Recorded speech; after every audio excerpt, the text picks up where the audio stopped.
Good morning.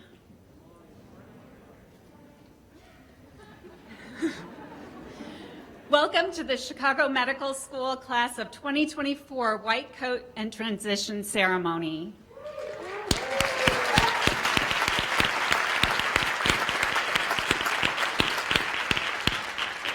You've waited a long time. I'm Dr. Sandra LeBlance, the Senior Associate Dean for Student Affairs at the Chicago Medical School at Rosalind Franklin University.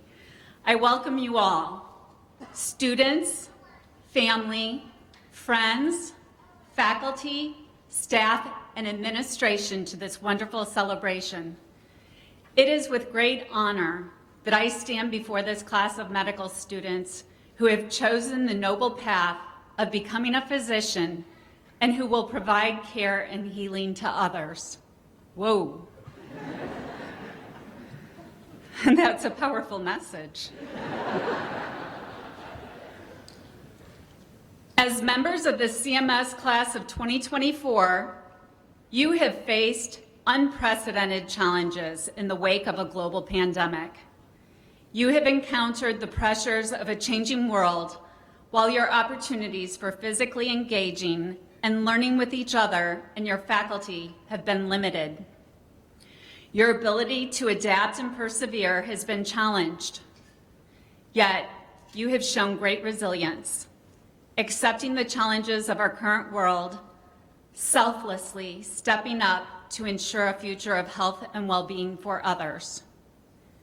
We come together today to celebrate this milestone moment as you don your white coats in the presence of your family and friends, marking the transition from the didactic to the clinical phase of your education. Most importantly, class of 2024, I would like to recognize those who cannot be with us today. Some of your classmates, your family and friends, all of those who are holding you in your hearts. For those members of our community who join us via live stream, we acknowledge your participation and welcome you to this joyous occasion. At this time, I would like to introduce Dr. Archana Chatterjee, Dean of the Chicago Medical School and Vice President for Medical Affairs of Rosalind Franklin University. Dr. Chatterjee.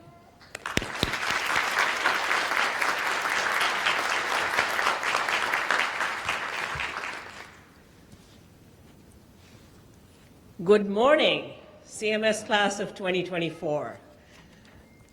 I am absolutely delighted to be with you today in person to celebrate this long overdue but truly memorable event, your White Coat ceremony, as well as your transition to clinical training event.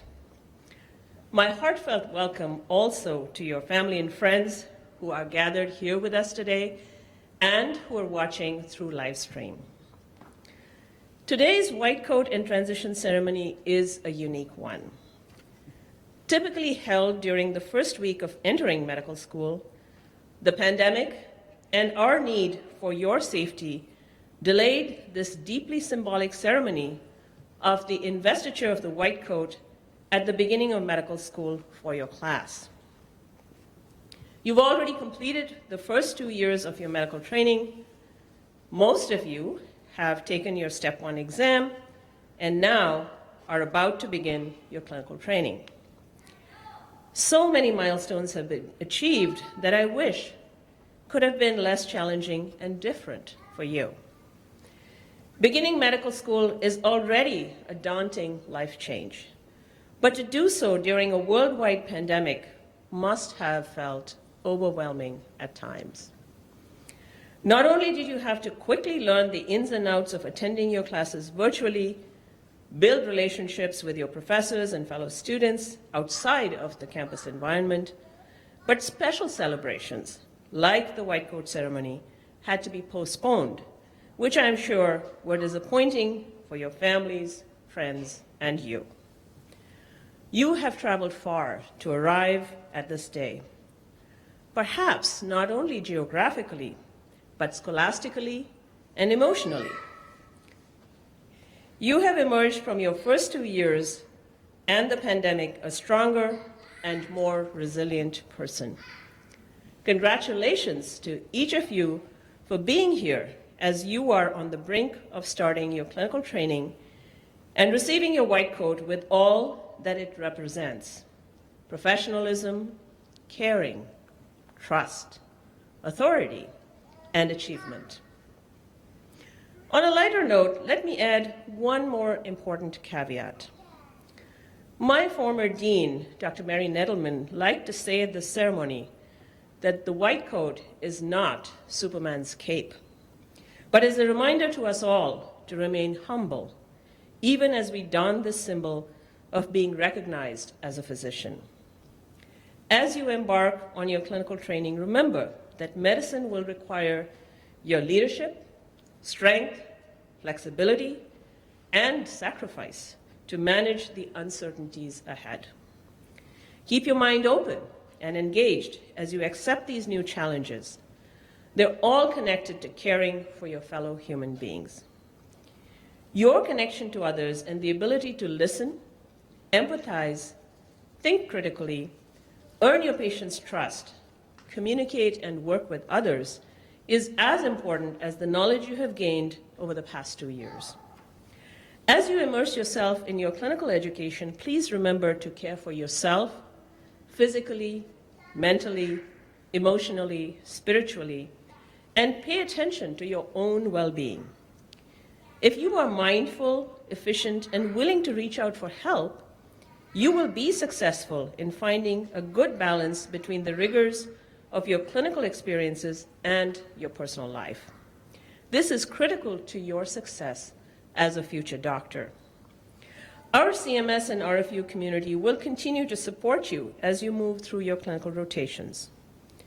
While the next 2 years will be challenging and rigorous, they will also be some of the most incredible years of your life. Those of us who have walked the same pathway look back on our time as medical students mostly with gratitude and joy. I close my remarks today with a quote from Dr. Kathleen Liscombe, a surgeon in Houston, Texas. "I hope your white coat will always remind you of the special place you have in the lives of your patients and their families." Congratulations again, CMS class of 2024. Thank you.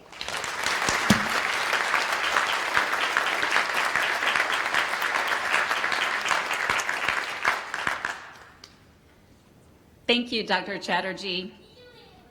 It is my special honor this morning to introduce our keynote speaker, Dr. Serene Perkins. A Chicago native, Dr. Perkins graduated with honors from the University of Chicago with a Bachelor of Arts degree in Classical Studies. Following her graduation from the Chicago Medical School in 2000, she completed her residency in general surgery at Thomas Jefferson University in Philadelphia and Fairview Hospital, Cleveland Clinic Health Systems. She completed fellowships in molecular genetics and cell and tissue transplantation at AI DuPont Hospital for Children and hepatobiliary and pancreatic surgical oncology and multi-organ transplantation at the University of Toronto. A highly respected surgical oncologist, Dr. Perkins was appointed Chief Medical Officer at Mid-Columbia Medical Center in the Dalles, Oregon in 2019. You can read all about Dr. Perkins' accomplishments in your program, and I encourage you to do so. But let me say what no one biography can say. Dr. Perkins' career and service are deeply rooted in her dedication to patient care, surgical education, and administrative leadership. I can think of no finer role model for future physicians than Dr. Perkins, who cares so genuinely about you, our students. She encourages and supports the next generation in so many ways, first and foremost in the thoughtful way she conducts both her personal and professional life, which is a wonderful reflection on us all at the Chicago Medical School. Please join me in welcoming Dr. Serene Perkins.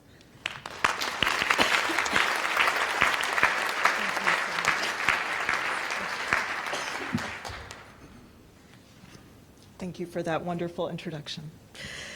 Good morning, faculty, families, friends, and good morning, the CMS class of 2024. Thank you so much for this opportunity to speak at your long-awaited White Coat ceremony. I'm just absolutely thrilled to be back at my alma mater, and I had an absolutely wonderful day yesterday touring the facility. Brings back a lot of memories to be in this auditorium. I spent many, many hours right here in the seats that you're in right now. And I really wanted to thank you all for the incredible hospitality that you have shown me as well. I wanted to give some special thanks before I begin my remarks to Dr. Chatterjee, Dr. Morrison, Victor, Juan, Angela, Sarah, Martha, and Charlene, and of course, Eleonora. It was really good to see Eleonora after 22 years. She was here when I was here as well. And it has been an absolutely delightful weekend. So where do you see yourself in 1 year? How about 5 years? 10 years? How about 20 years from now? Where do you see yourself? You have certainly encountered these questions, and you will most definitely encounter them again when you interview in the future for your residency programs, for your jobs. You will encounter these questions wherever you go. January 21st, 2000. Can you remember where you were? I remember. I was in my final year of medical school right here, and at the time it was called Finch University of Health Sciences, the Chicago Medical School.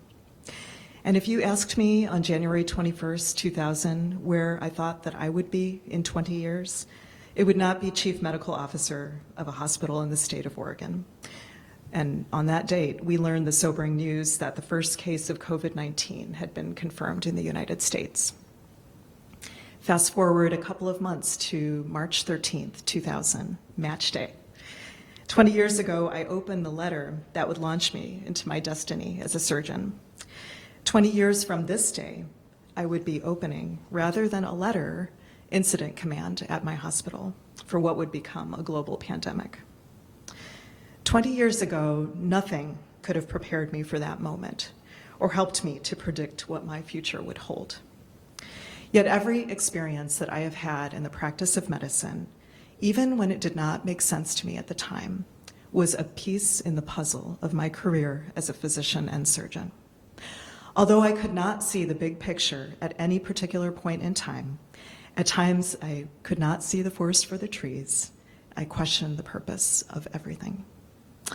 Today, I've been asked to share with you the medical school class that started your journey in that faithful year that would change our lives forever, 2020, my story of resilience.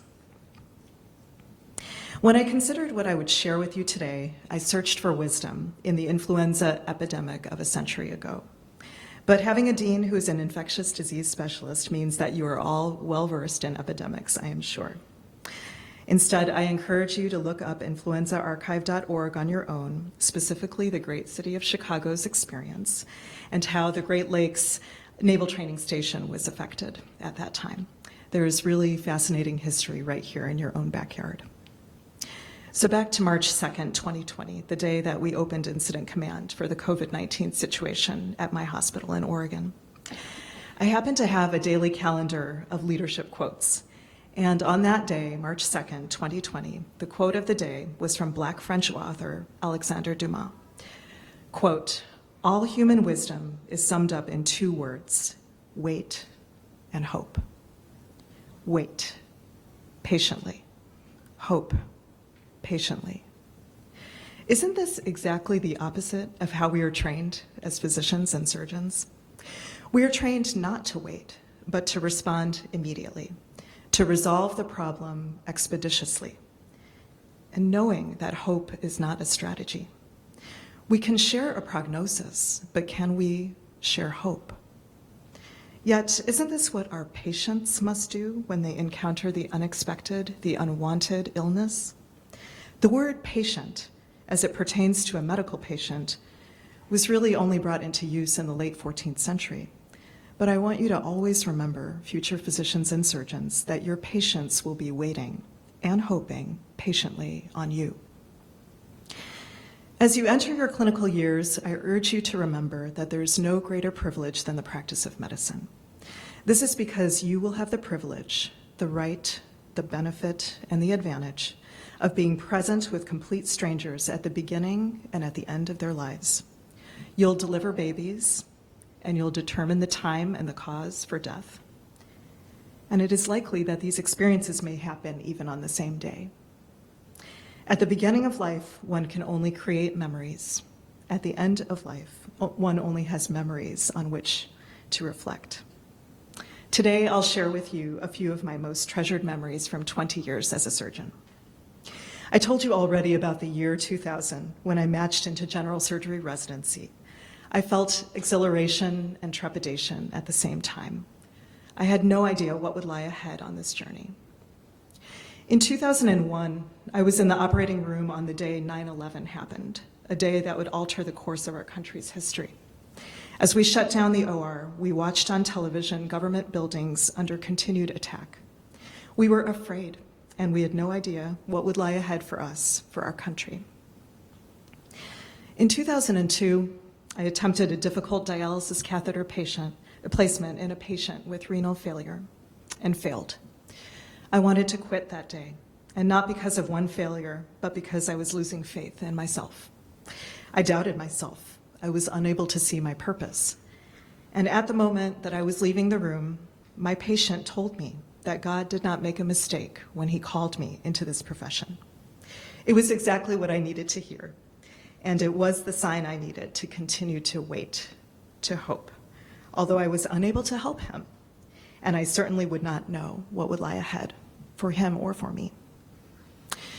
In 2003, I scrubbed in my first major trauma case and stood in shock as the trauma attending performed a clamshell thoracotomy on a young man who suffered a gunshot wound to the chest. I did not feel worthy of this calling. Later that night, I apologetically confessed that I had never attended a level 1 trauma before. He brushed it off and I was relieved and got up the next day to do it all over again. In 2004, I trained with a pediatric transplant surgeon who would become my mentor and friend. And in 2005, a pancreatic surgeon who would become my second mentor. Together, we performed 17 Whipple procedures in 2 months. At that time, this was a case that surgical trainees were lucky to perform once a year in community training programs. Although I could not see it at the time, these mentors would inspire me to create a dream. And when I completed my residency in 2006, these mentors helped me land my first university faculty position, overseeing the international surgery program, which I would spearhead and develop over the next 3 years in South Asia. Fresh out of residency and immersed in a foreign country and culture, I learned one of the most important lessons of all. Though I was trained in the American system, I knew nothing about surgery. Overseas, I met surgeons who have remained my mentors and friends to this day and would encourage me to persevere no matter how I felt, because my patients would be my greatest teachers of all. In 2009, I was granted the privilege of fellowship training in what was considered to be the busiest transplant program in North America. It was here, 9 years after graduation from medical school, that I really learned human anatomy. I was pushed to my limit in both stamina and skill, physically and psychologically. And when my training was over in 2010, I landed in Oregon, where I began my surgical career. This was my 10-year point, and my teachers were fear, uncertainty, failure, doubt, humility, hope, and perseverance. In 2011, I began my first clinical leadership position. Over the next 7 years, I said yes to progressive leadership roles in research, which ultimately culminated in a large grant to study the biology of cancer. In 2019, I became Chief Medical Officer of the hospital I currently lead in Oregon. And this brings us to 2020, the beginning of your journey to becoming a physician or surgeon. Who have your teachers been over the past 2 years? Have you expressed your gratitude to these teachers? Today, I express gratitude to my teachers. Thank you, fear. Thank you, uncertainty. Thank you, failure. Thank you, doubt. Thank you, humility. Thank you, hope. Thank you, perseverance. To every teacher, mentor, and friend I've met along the way, to every patient who granted me the privilege of coming alongside them from birth to death, thank you. If you can remember that every patient you encounter is your teacher, you'll learn one of the greatest lessons of all. And as your patients wait and hope upon you, remember that they too are very likely to be feeling fear, uncertainty, failure, doubt, humility, hope, and perseverance. Watch and learn from them about these things too. In closing, I encourage you to remember the words of Alexandre Dumas. Quote, "There is neither happiness nor misery in this world.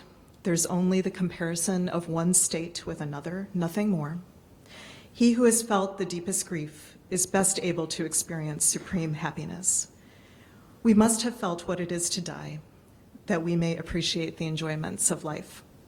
Live then and be happy, beloved children of my heart, and never forget that until the day God will deign to reveal the future to man, all human wisdom is contained in these two words, wait and hope."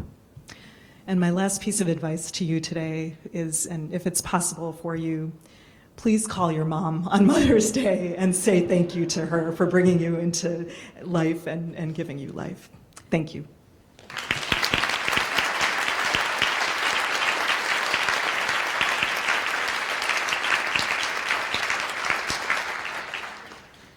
Thank you, Dr. Perkins. I feel privileged to have met you and to have this experience with you on our campus. And I hope that the students here realize what a gift it is to have her here with us today. Our next speaker is Victor Barragan of Lipschultz House and president of the class of 2024. Please welcome Victor Barragan.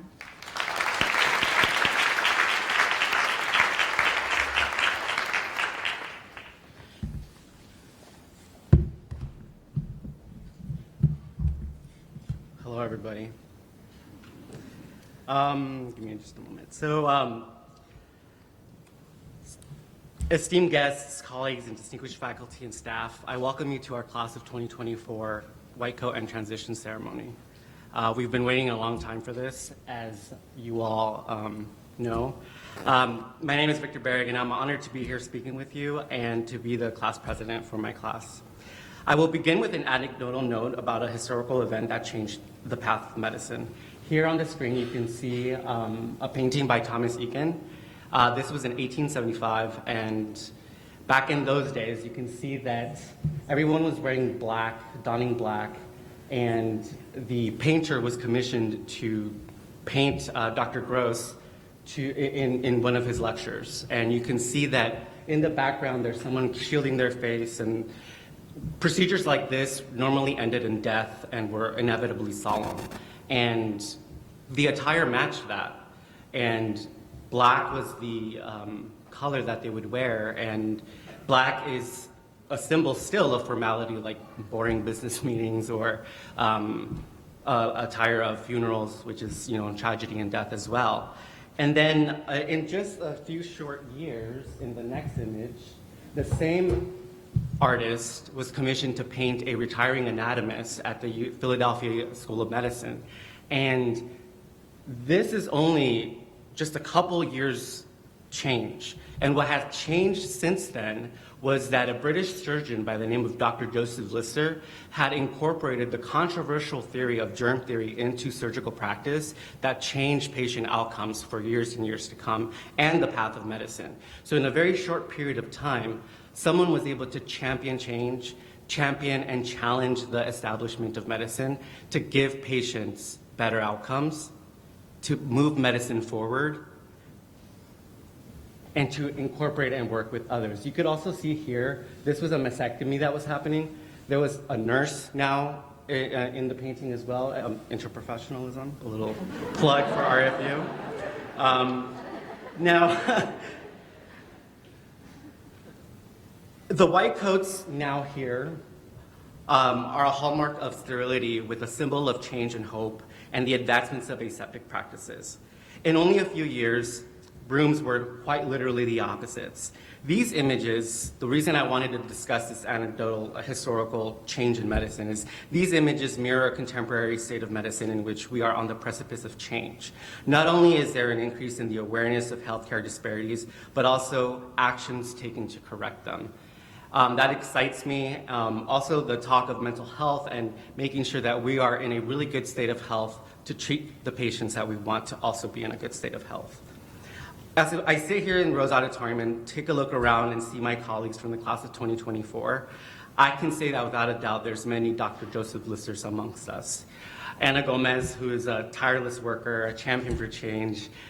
Reed Burlett, who spends every Thanksgiving at the soup kitchen just giving tireless dedication. And Perry Lim, who serves as the vice president with me, who leads with grace and class and gratitude. And I'm very thankful to work with all of you and everyone else as well. We began our journey during the pandemic, people dying, the world in turmoil, not knowing what to expect from day to day. Many of you have had to endure personal tragedies, breakups, and families affected by COVID. Not only have you had to, at baseline, endure the pandemic, you also had to be a medical student, right? So as you all know, we had to pass ECR, IIH, all of those things, and you also had to be, in the world as this pandemic was happening, and you have to remind yourselves that it is hard what you were doing, right? And it's selfless, and you chose a path that puts everybody else before you, and that's amazing. So as we close the chapter on these dark times of the pandemic and look forward to a brighter future to become agents of change, agents to heal, and agents to transform the darkness into light, in closing, not only do I stand here and welcome you to our White Coat ceremony / transition ceremony, I also welcome you to challenge the status quo, to change medicine for the better, and to imagine all of the possibilities that lie ahead now that you're on a path to becoming a physician. Thank you.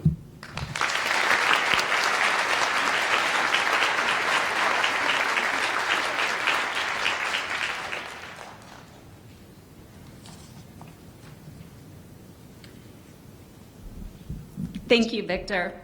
Our next speaker is Keaton Erickson, who is a member of the CMS Emmanuel House and treasurer for the class of 2024.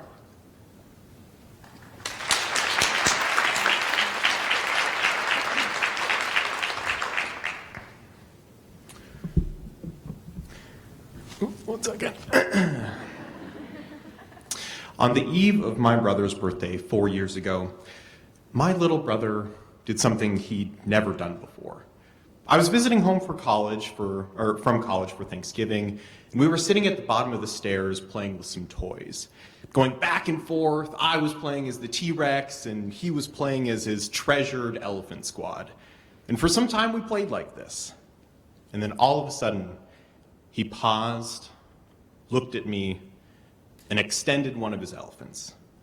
Stunned, I accepted it gladly and played as one of his elephants for the rest of the time.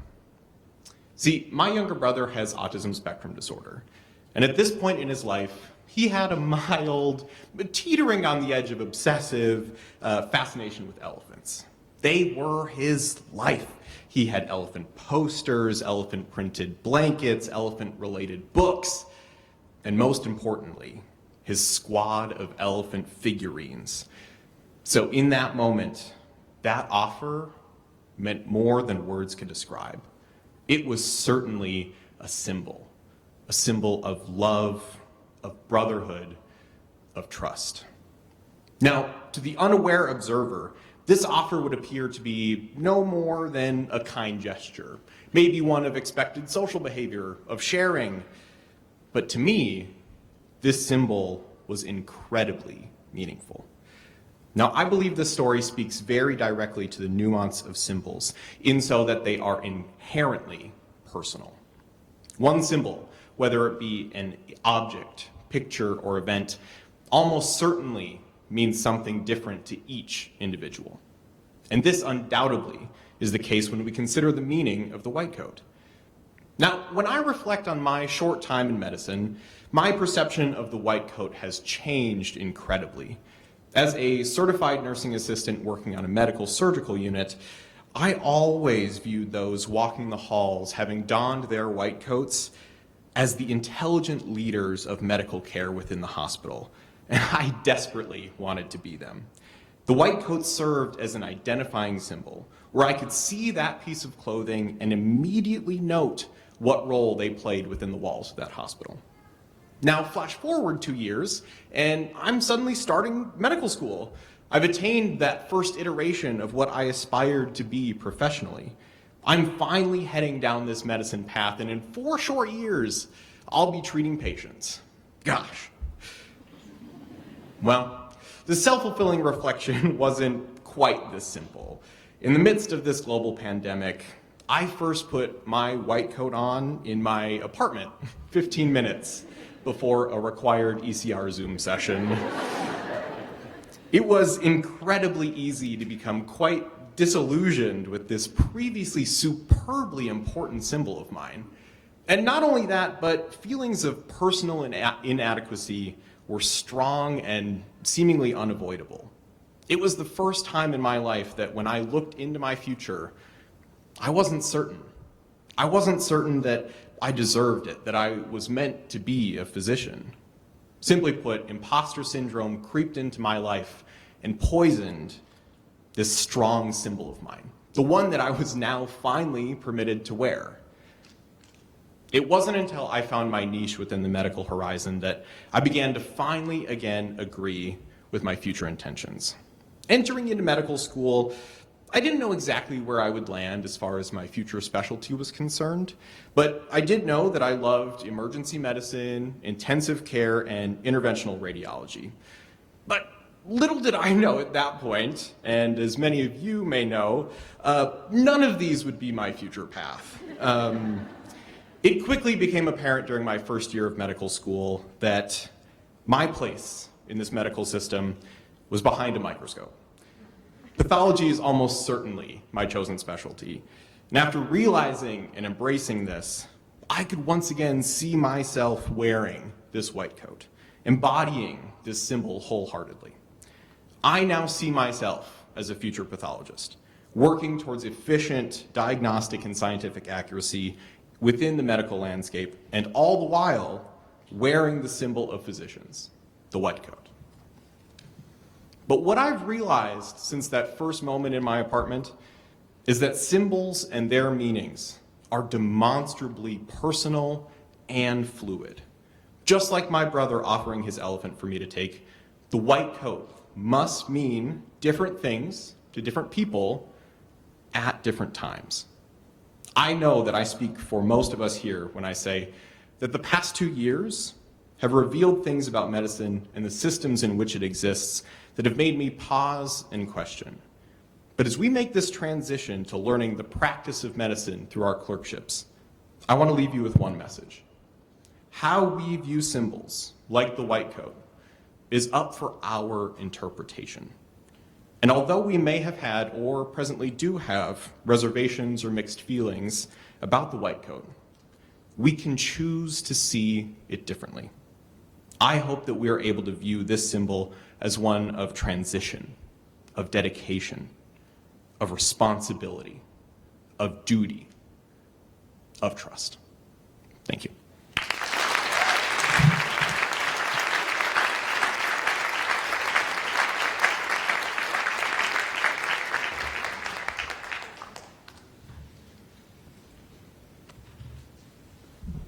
Keaton, thank you for sharing your story, and not only your story and your thoughts on the symbol of the white coat, but reminding us of the importance of today. So we will now officially invite the class of 2024 to one by one don their white coats as a symbol of their commitment to the profession of medicine. Students, you will be directed by row to approach the right side, my left side, of the stage by a member of the Rosalind Franklin University Student Affairs staff. When you arrive at the stage, you may take off your mask. You'll step forward onto the stage to join your learning community mentor after I read your name. Your learning community mentor will symbolically welcome you to the profession of medicine by helping you to place your white coat onto your shoulders. Smile for the camera. Cross the stage where you will be directed back to your seat. And please, when you return to your seat, remember to put your mask back on. So now, I'd like to invite mentor Dr. Nikita Pant, a graduate of the CMS class of 2011, to the front of the stage to don the white coats of the students from Emmanuel House. Abdulaziz Ahmed.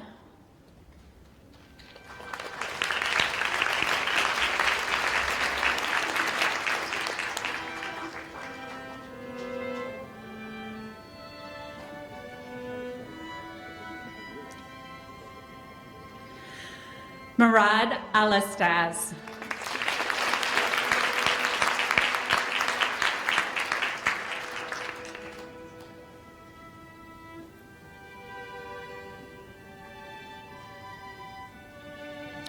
Fatima Bag.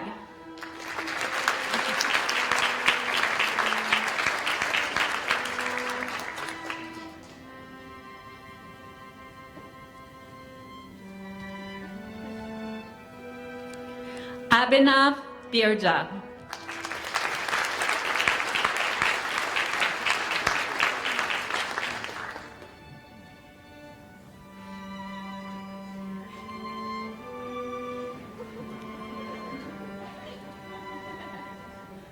Natalie Bodnar.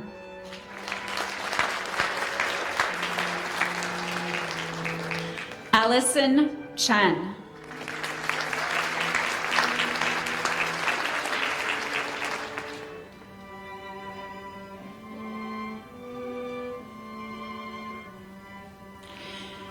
Reed Caliander.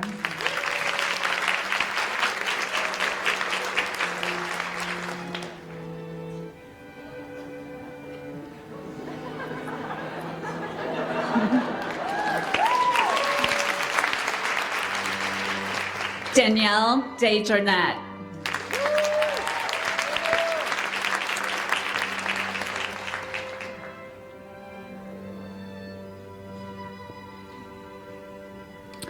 Joseph Deli.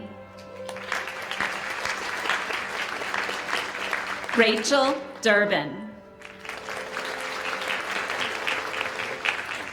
Keaton Erickson.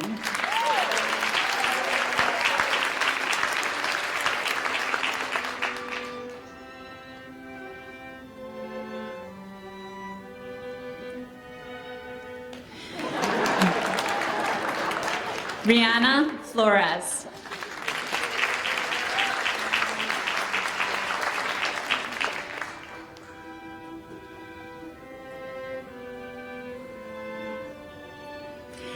Eric Gerke.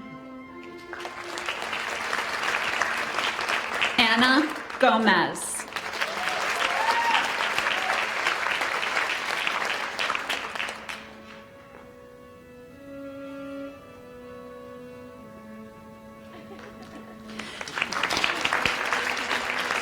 Sheldon Gong.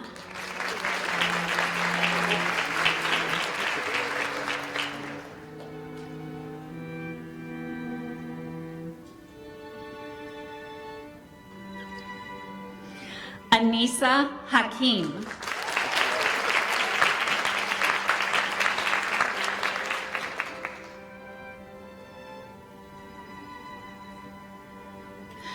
Sean Hall.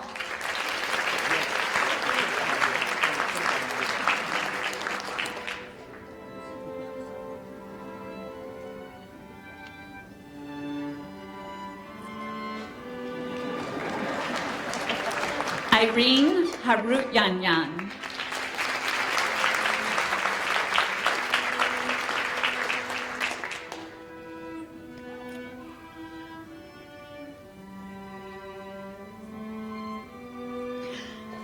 Gaurav Inamdar.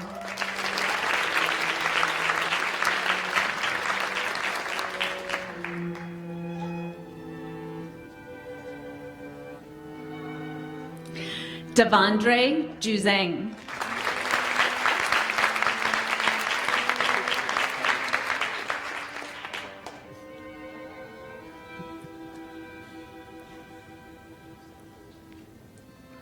Noel Kadamdala.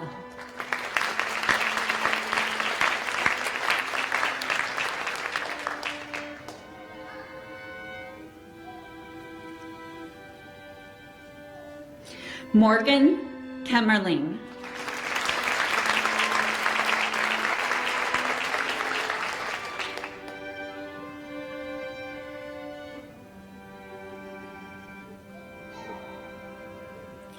Brian Kim.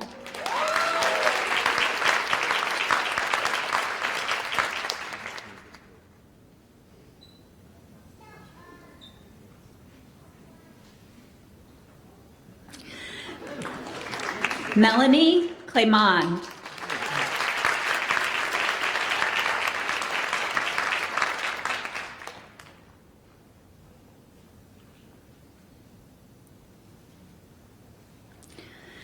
Melissa Kulan.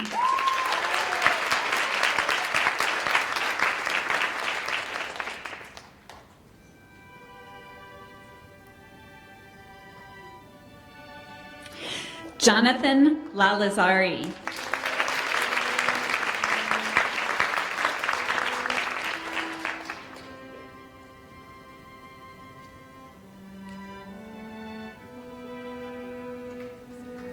Alexander Loken. Adrusht Mataposi. Connor McCormick. Devon Mitchell.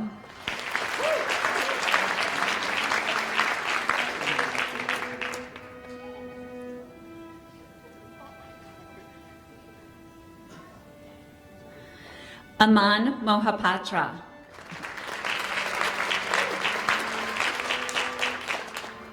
Sana Nasser.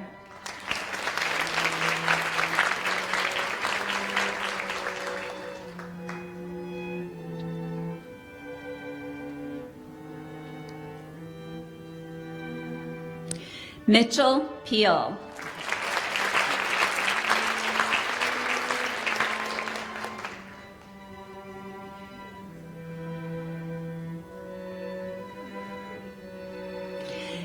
Meredith Pulaski.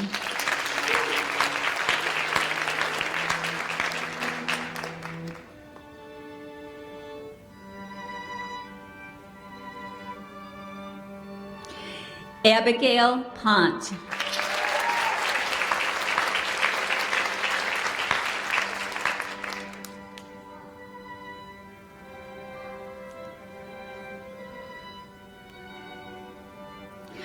Radwa Ramadan.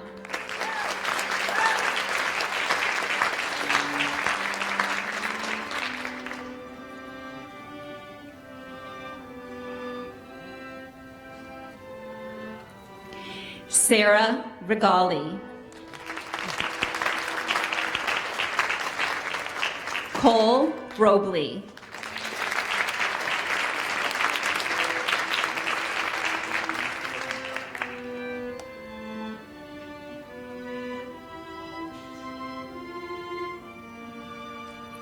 Seamus Sagerston.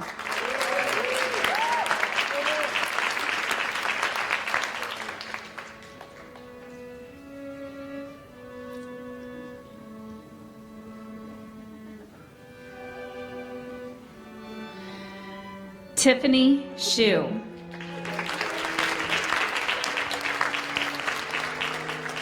Emily Standage.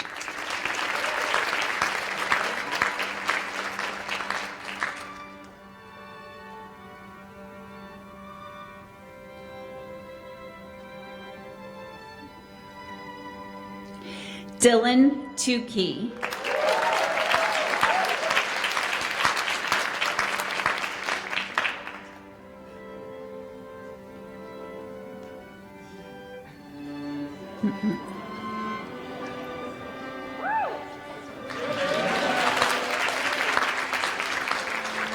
Alexander Vanden Avant.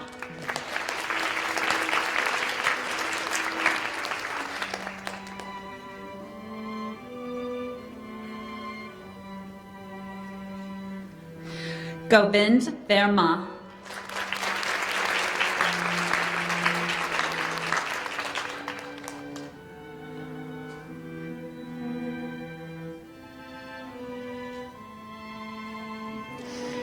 Jennifer Vu.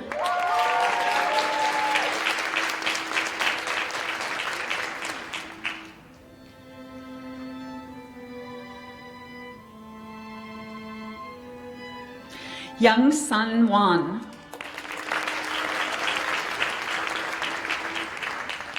Sophia Yackel.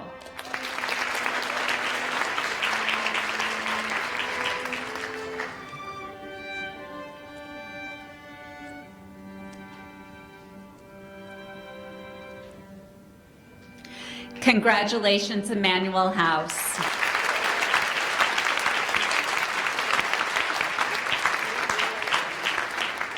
I'd now like to invite Dr. Liza Pilch to please now come to the front of the stage to don the white coats of the students from Finkel House.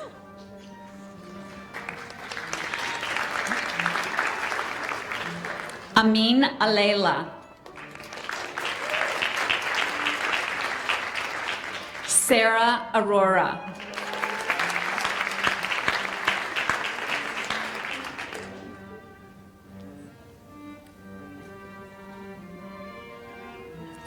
Christopher Bell. Kate Blumenstein. Patricia Bucci.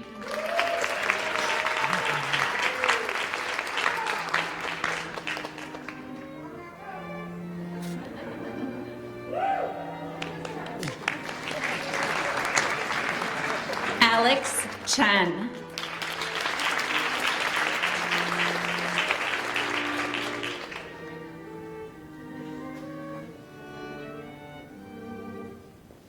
Yasmin Chorumi.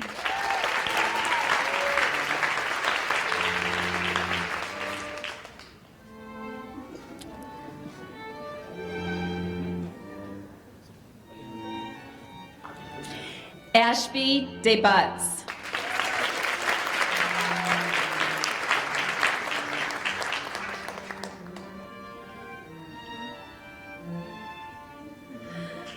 Adina Dobre.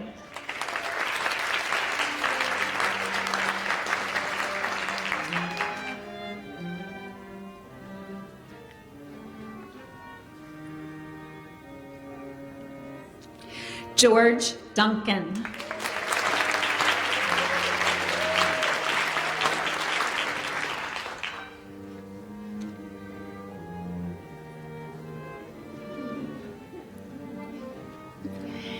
Sarah Ferenz. Adam Garner.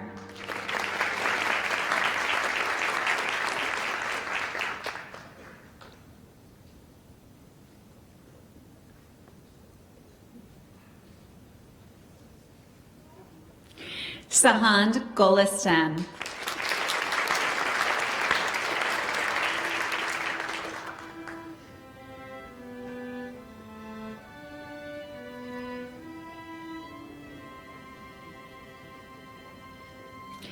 Shannon Gurley.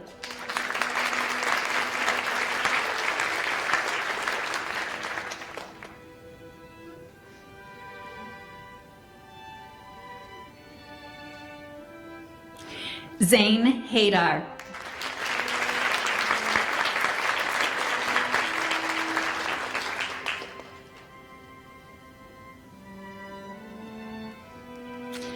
Jacob Hahn.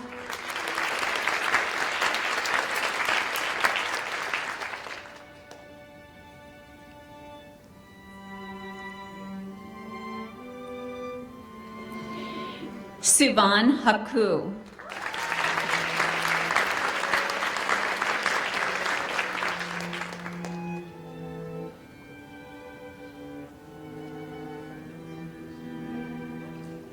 Stefan Joachim.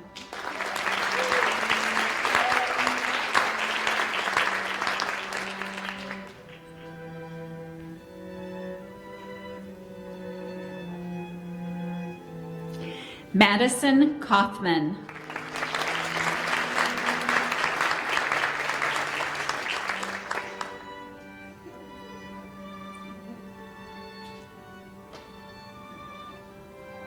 Omar Kazi.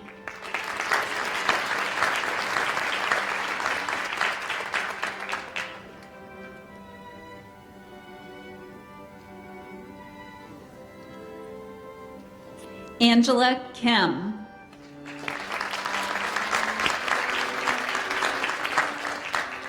Patrick King. Rebecca Krasny.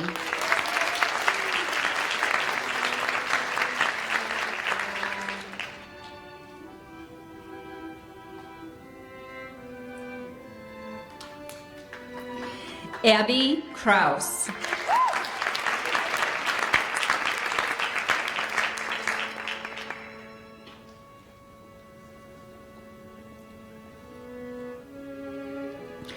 Ujin Lee. Perry Lim.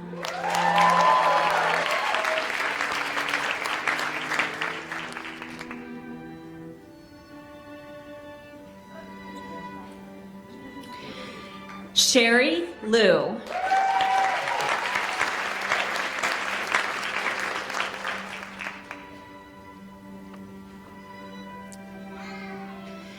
Naif Mansuri.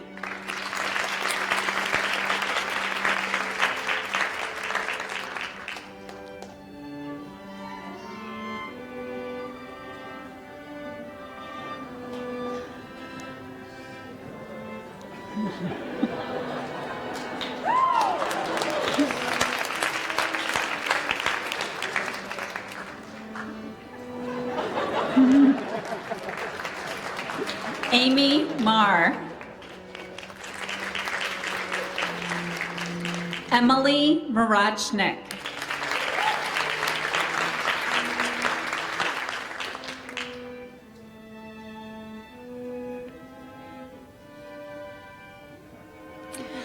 Pranav Mirpuri. Monica Myers.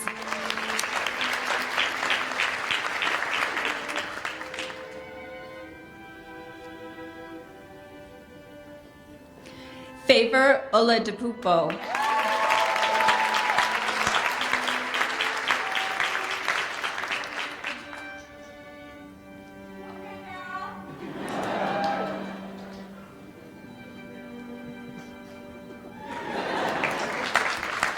Ashka Patel. Hetal Patel.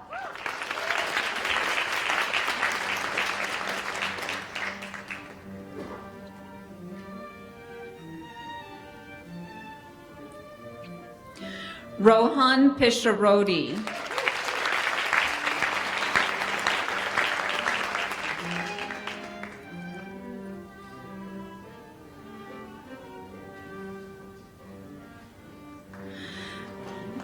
Sharmila Raju.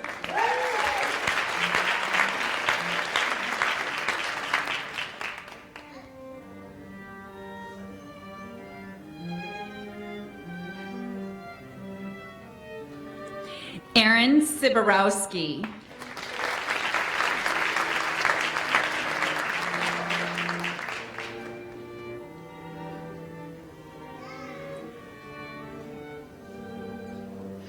Austin Shepard. Ashi Shrivastava.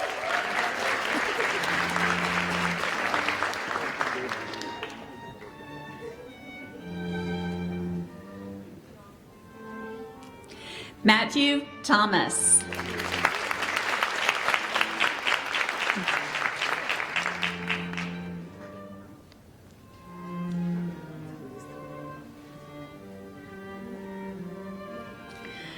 Kyle Thompson.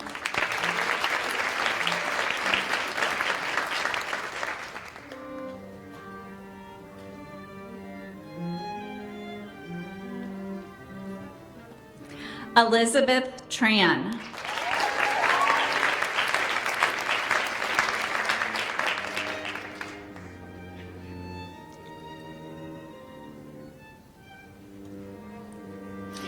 Jonathan Tung.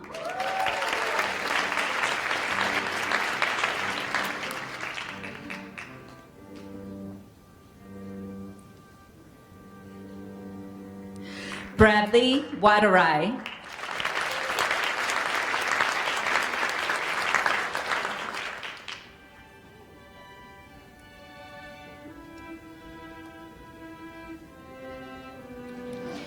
Alexandra Williams.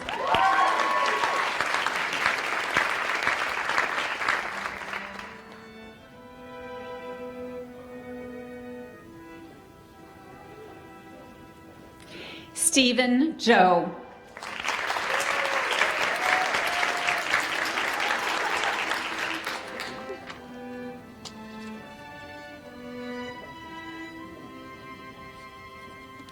Congratulations, Finkel House.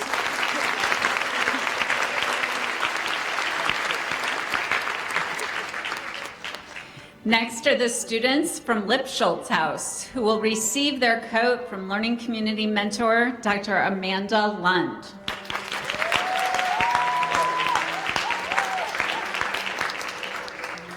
Nick Adimi.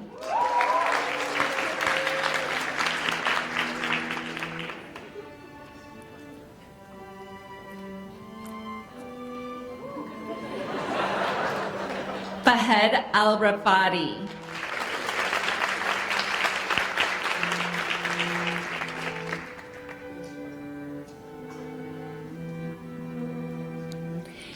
Victor Barragan.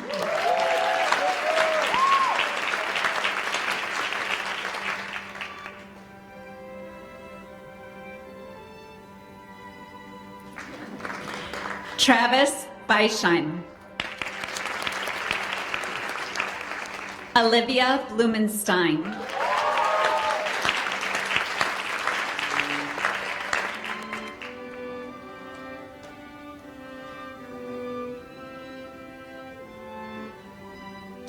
Emily Babasso.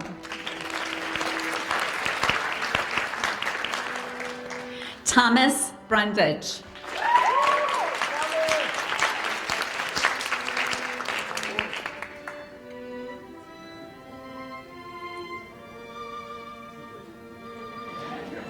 Sakina Berhani.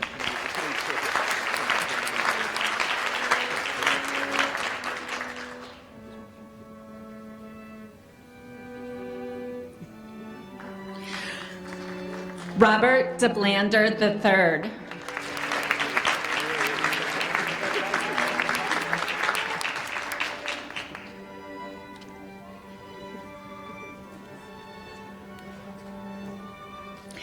Kais Diane.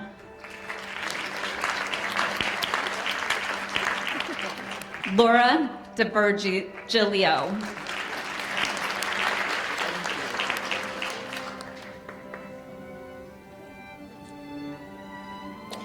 Christopher Domansky.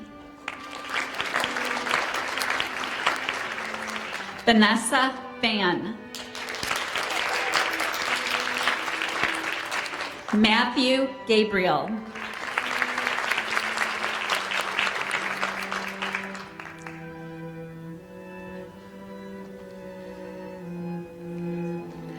Robin Go.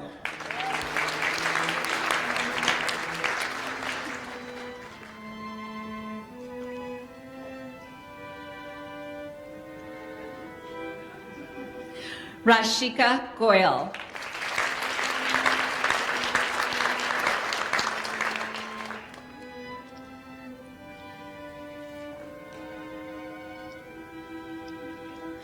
Joseph Gung. Lily Go. Kelly Ho.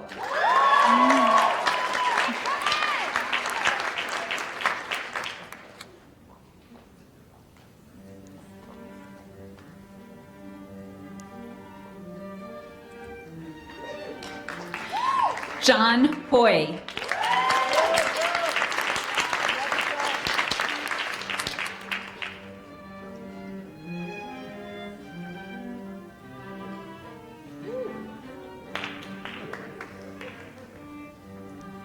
Farhana Ikmal Hisham.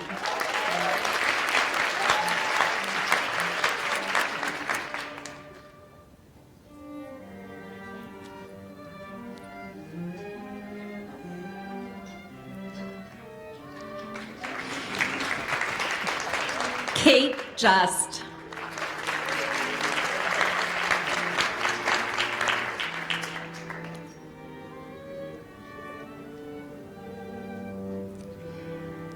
Anton Ketterer.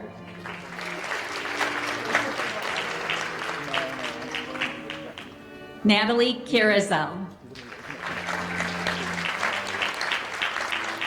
Jung Hyun Ho.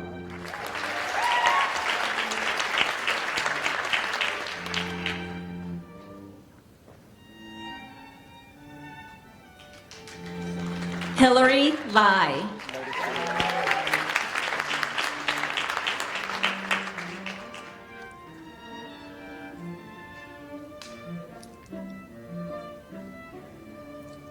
Riley Lee.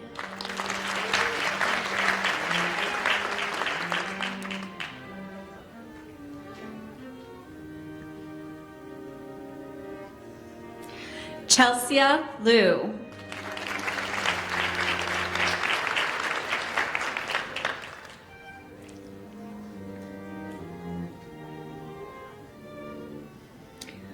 Lorenzo Manalo.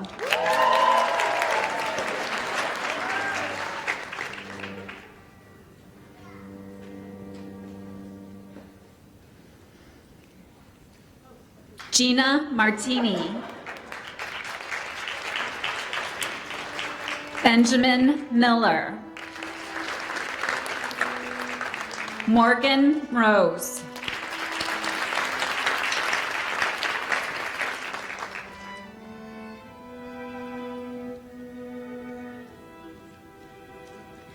Chimenzium O'Heary. Agnes Park.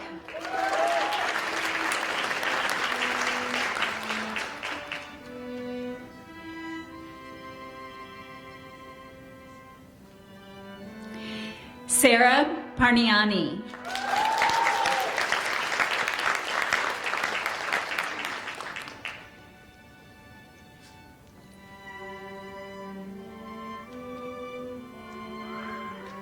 Kevin Paul.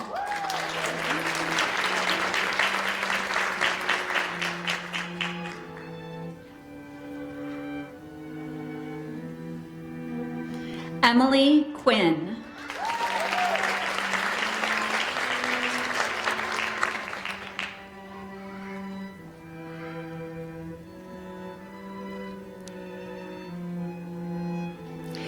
Jaydeep Sambangi.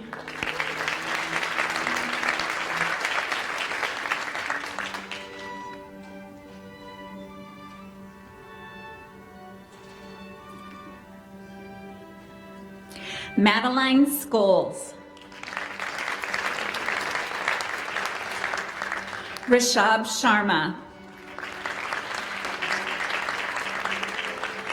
Sean Shukla.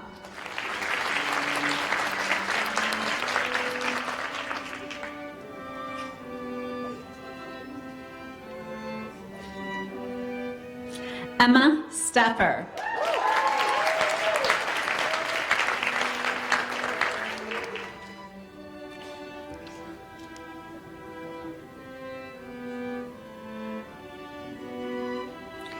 Parth Tank.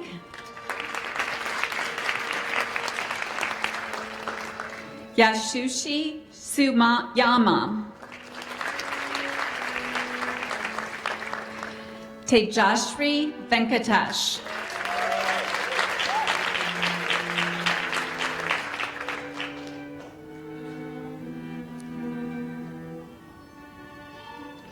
Hank Wang.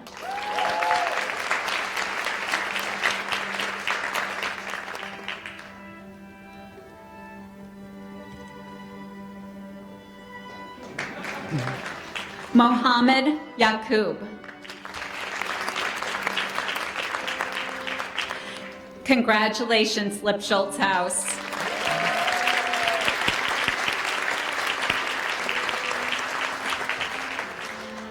Finally, our students from Porta's House will receive their white coats from Learning Community Mentor, Dr. Renee Roberts.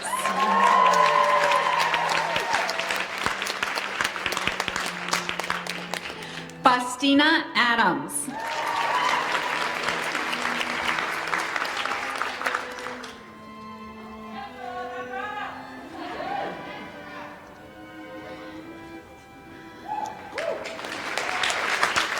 Hanan Ahmed.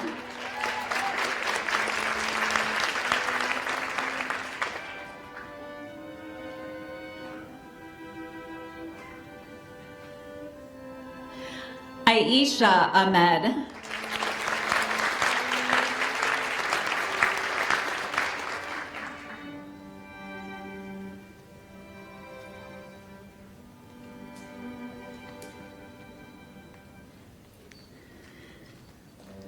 Syed Al-Abed. Anand Amar.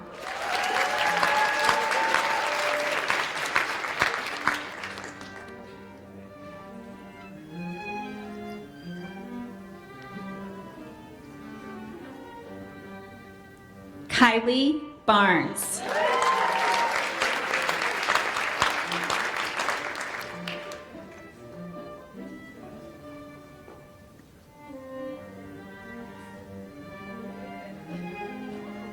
Reed Burlett.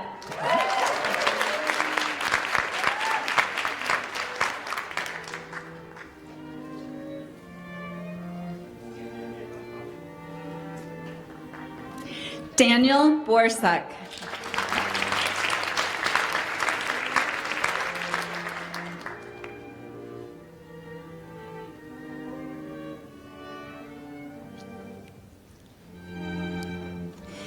Allison Brinkman.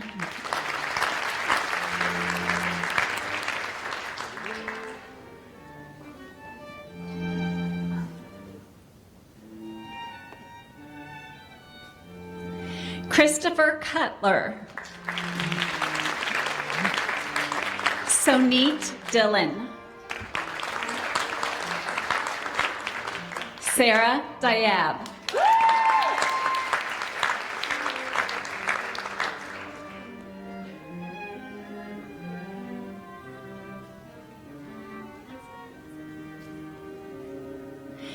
Nicholas Diamantopoulos.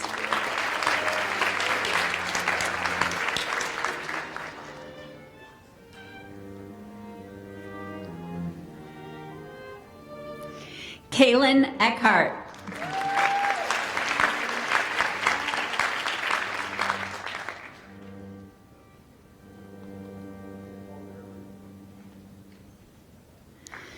Alexander Friedinger.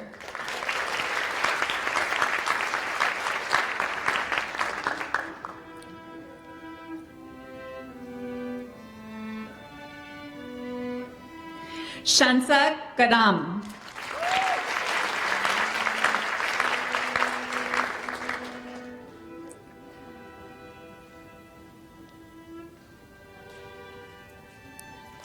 Noah Geldberg.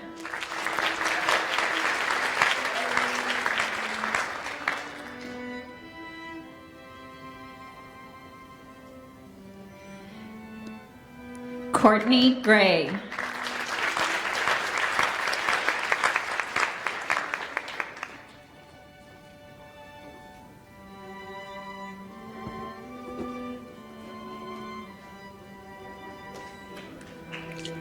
Rajiv Gumari.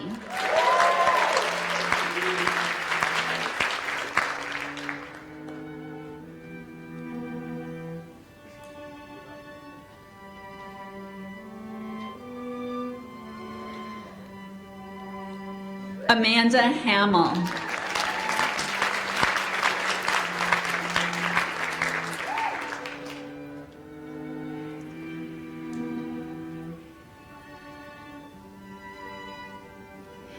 Anthony Holland.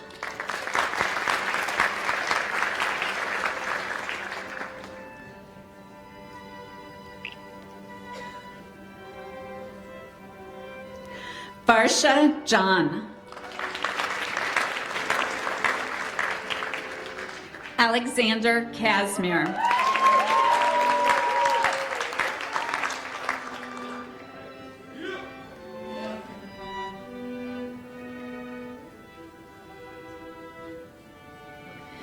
Thamina Kerr.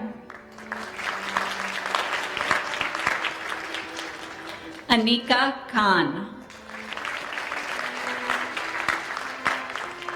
Laura Kincaid.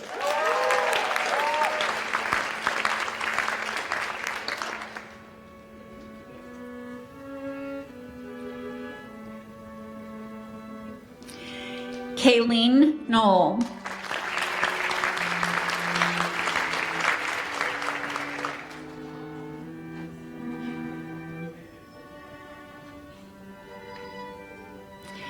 Kevin Lee.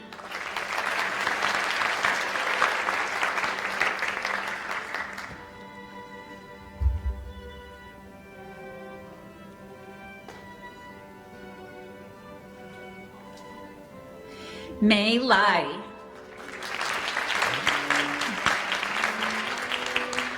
Alexander Liu. Jamie Mara. Ruben Martinez.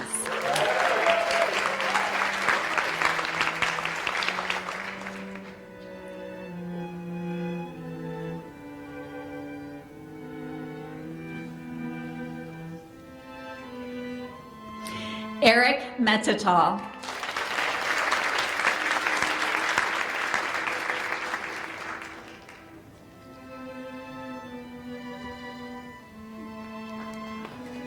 Emily Malloy.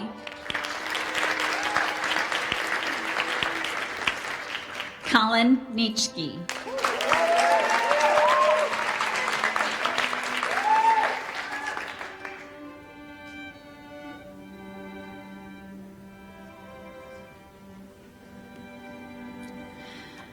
Naraja Pancholi.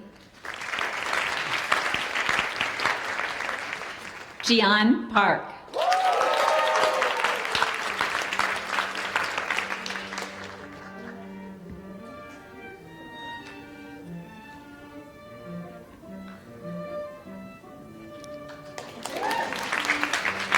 Isabel Preddy.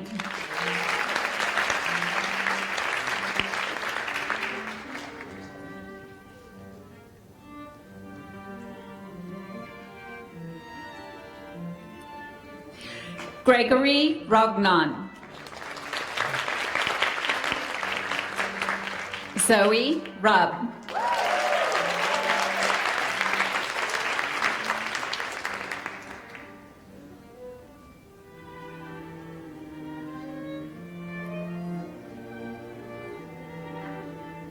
Catherine Sandomirsky. Moheb Shir.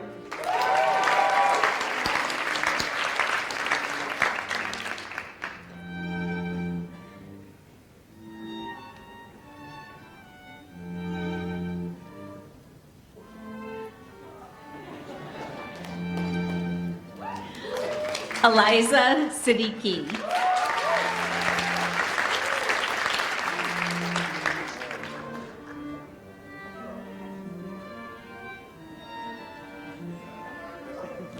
Jamie Sergeant Nahay.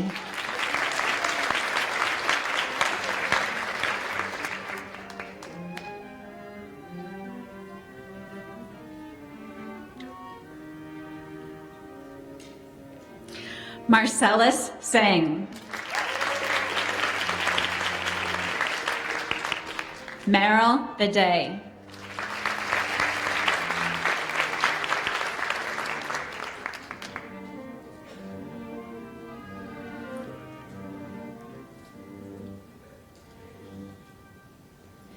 Peter Wallace.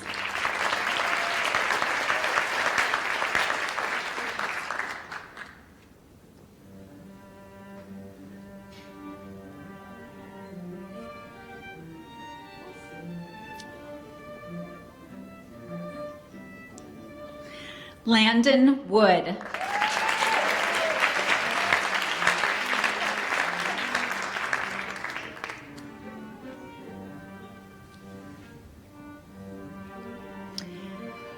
Last but not least, Shin Yu.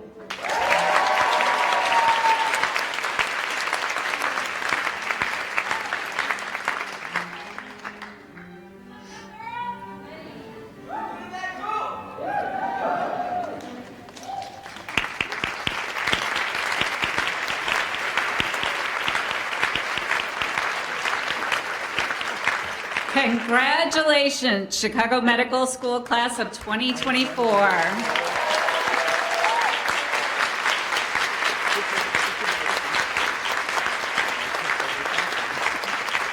At last, you are here before friends and family, symbolically members of the medical community as student doctors.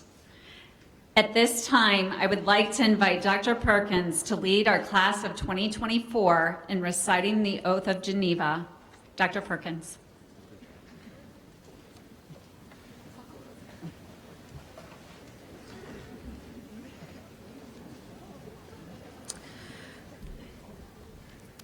Congratulations, class of 2024. Those of us gathered here today bear witness to the Chicago Medical School class of 2024, symbolically joining the profession of medicine by donning your white coats and reciting our profession's oath of ethics. As you recite this oath today, know that it will continue to shape and inform the compassionate care you provide your patients and the service you will render in your communities.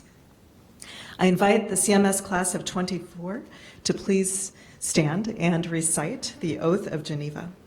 Any physicians, clinicians, or healthcare professionals here today who would like to affirm their own oath, we invite you to please stand as well. The Oath of Geneva is printed on the last page of the program, and after I read a line, please repeat after me. The Modified Oath of Geneva.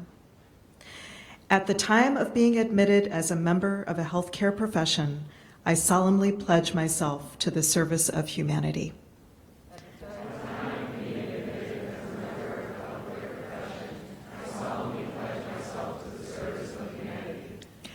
I will give my teachers the respect and gratitude that is their due. I will practice my profession with conscience and dignity.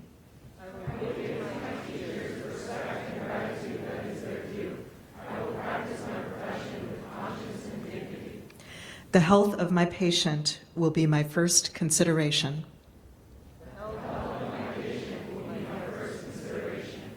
I will respect the secrets that are confided in me even after the patient has died.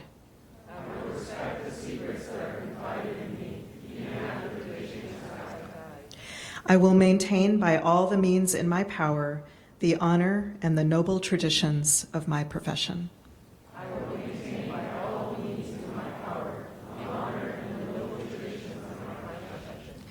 My colleagues will be my sisters and brothers. I will not permit considerations of age, disease or disability, creed, ethnic origin, gender identity, nationality, political affiliation, race, sexual orientation, socioeconomic status, or any other factor to intervene between my duty and my patient.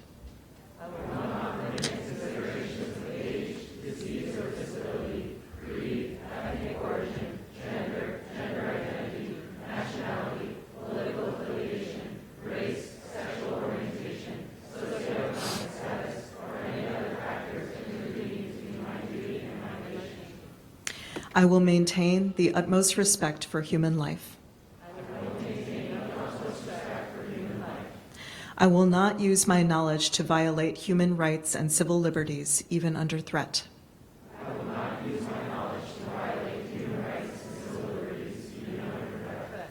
I make these promises solemnly, freely, and upon my honor.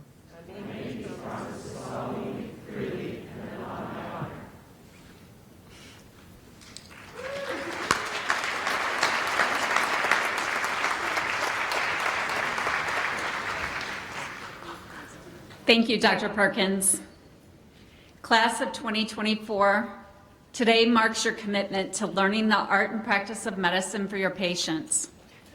The weight of your white coat across your shoulders shall serve as a reminder that your hard work as a medical student will guide you in your future work, which will lighten the burden for others.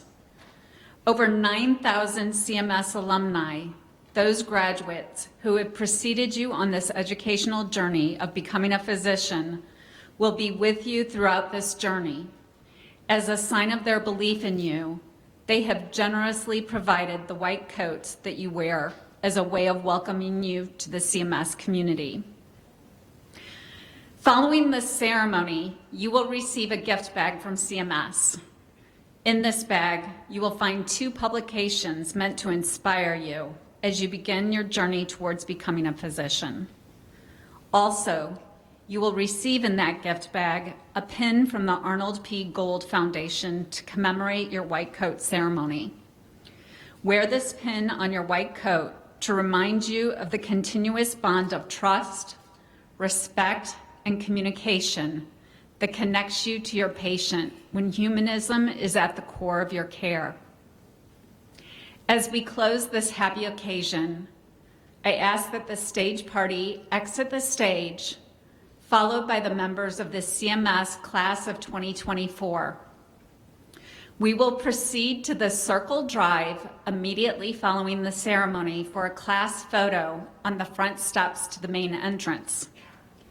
Family, friends, and guests, please remain seated to allow the class to process out of Rhodes Auditorium.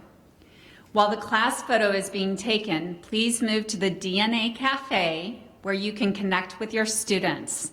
We'll also have cookies outside for you to enjoy while you wait. This concludes our ceremony. Congratulations to the Chicago Medical School Class of 2024.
Back from around the U.S. I know.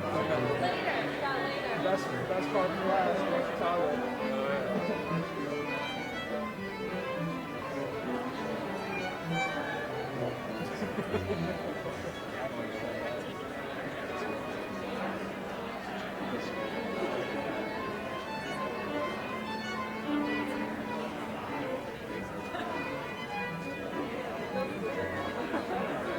see what I'm trying to say, right?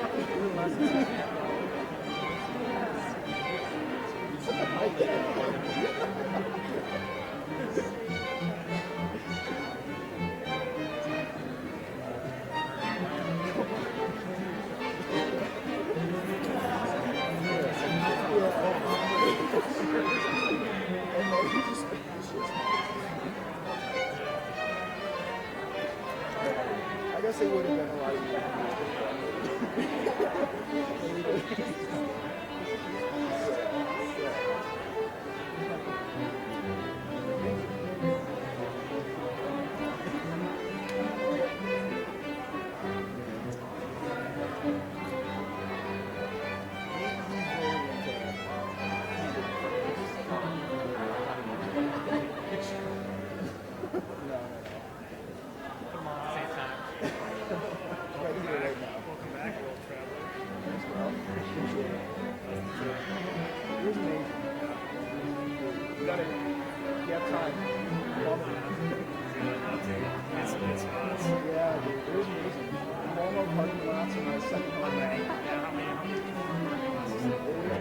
every night except like 4 or 5. So What's the coolest you had to sleep in? dude, it was like 20 feet.